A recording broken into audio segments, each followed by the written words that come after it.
क्या हुआ बेटा, इतना झगड़ा क्यों कर रहे हो दोनों? अरे नहीं नहीं, कुछ नहीं मम्मी। क्या कुछ नहीं? मम्मी मैं थोड़ा सा इस पे गुस्से में चिल्ला दिया तो मुझसे लड़ने लग गई।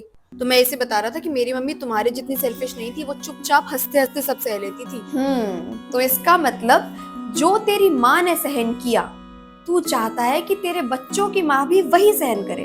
तो बेटा इसमें स्वार्थी वो हुई या तू?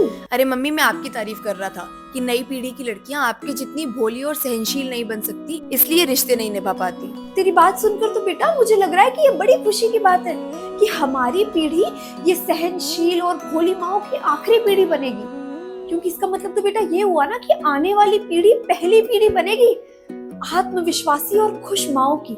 एक बात बता बेटा, कि जिस भोलेपन की तू तारीफ कर रहा है, कहीं उसके पीछे तकलीफ तो नहीं छुपी हुई?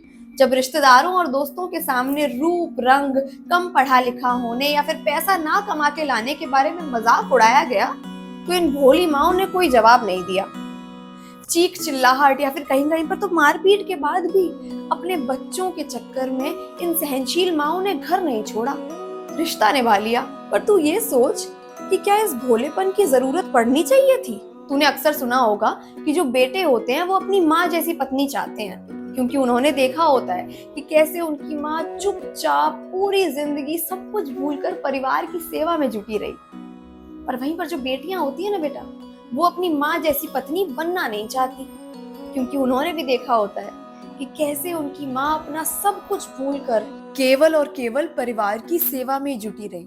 और इनके सपने बेटा अलग हैं, बड़े हैं। और अगर इस आने वाली पीढ़ी को खुद को ना भूलना पड़े, सर झुकाकर गलत चीजें ना सहनी पड़े, तो बेटा इससे खुशी की तो कोई बात ही नहीं है। इसलिए तू ध्यान रख कि तेरे गुस्से को सहना उसकी जिम्मेदारी नहीं है, अपने गुस्से पर काबू रखना तेरी जिम्मेदारी है।